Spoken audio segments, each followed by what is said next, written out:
Hello বন্ধুরা, welcome back to my channel কাপুজি জিটি বিষয়ে তোমাকে অনেক অনেক স্বাগত, অনেক ভালোবাসা। তো আজকে লাঞ্চ টাইমে চলে এলাম। আজকে লাঞ্চে ভাত নেই আর কি। তো কেননা আজকে আমার মন্দিরে পুজো, আজকে অমাবস্যা পুজো। তো আমি সাধারণত অন্ন খাই না তা না, আমি অন্ন খাই, কিন্তু কী যেন মনটা হলো, গত মাসেও খাইনি, এই মাসেও অন্ন খেতে ইচ্ছে করলো না।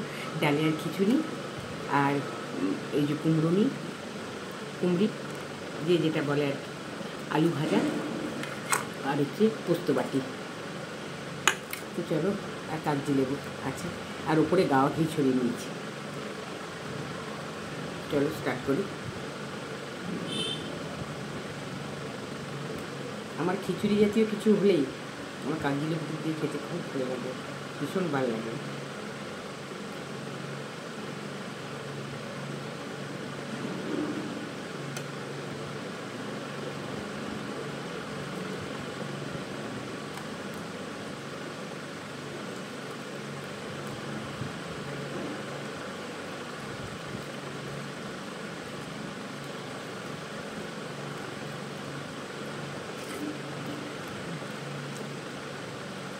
দারুণ।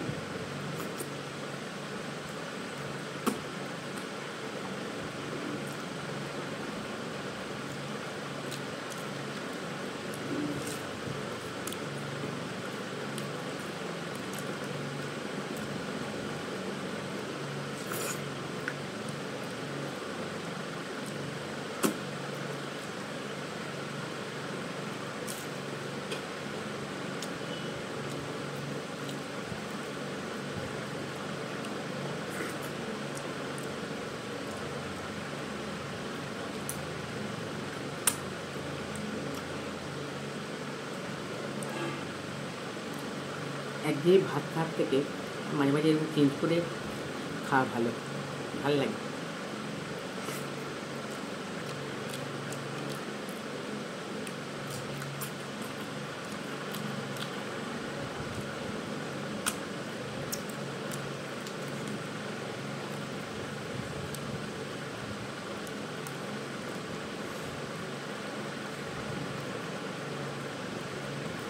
এত টেস্টি হয়েছে।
আমাদের ইন্ডিয়ার নামকরা সঙ্গীত শিল্পী জুবিন গর্গ মারা গেলেন।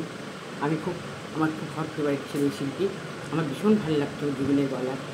হ্যাঁ, কী বলবো, এই 52 বছর বয়সে চলে গেল এত তাড়াতাড়ি।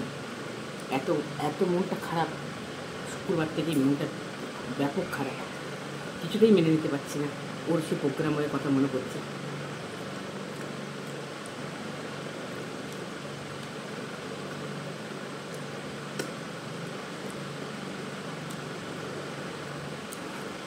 আজ বাংলায় অসমীয়া ছেলে বাংলায় কত গান গেয়েছে।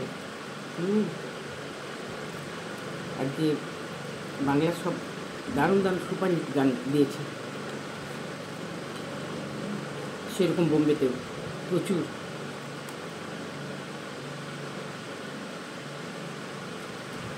40 থেকে বোধহয় 42টা ভাষায় গান গেয়েছে। এত গুণী শিল্পী ছিল। এইভাবে চলে যাওয়াটা মেনে নিতে পারা যাচ্ছে না, একদমই মেনে নিতে পারা যাচ্ছে। ভীষণ মন খারাপ।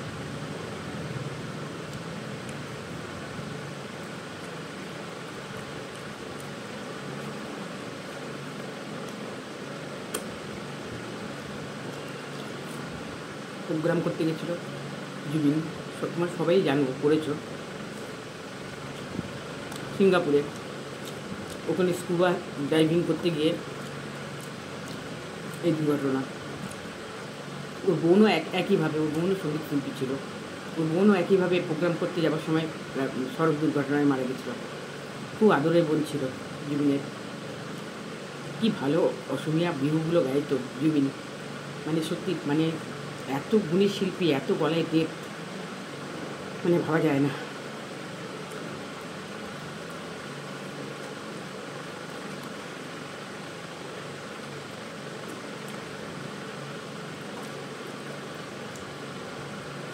আর সব থেকে বড়ো কথা, যেটা প্লাস পয়েন্ট, ও খুব মানসিক দিক দিয়ে খুব ভালো মনের মানুষ ছিল। খুব ভালো মনের মানুষ ছিল, খুব সরল সরল ছেলে ছিল। তারাই বোধহয় সকাল সকাল চলে যায়।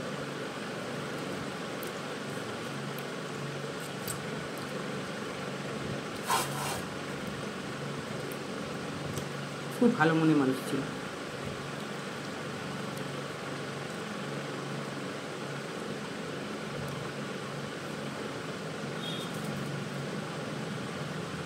আমি তো যখন প্রথম মোবাইলে দেখলাম, আমি বিশ্বাস করতে পারিনি, আমি ফেক খবর এটা। যখন বড় বড় চ্যানেলগুলোতে দিচ্ছে, ইউটিউবে দিচ্ছে, তখন তো বিশ্বাস করতেই হয়।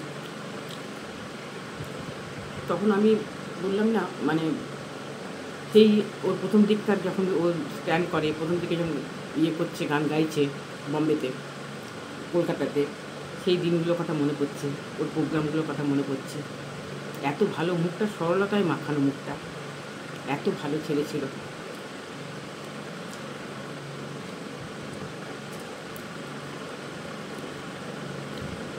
তো চলো বন্ধুরা, আজকে ভিডিও এখানেই শেষ করছি। আগামী ভিডিওতে তোমাদের সাথে আবার দেখা হচ্ছে। আর ভিডিও যদি ভালো লাগে অতি অবশ্যই সাবস্ক্রাইব করো, লাইক কমেন্ট করো। তো চলো, টাটা।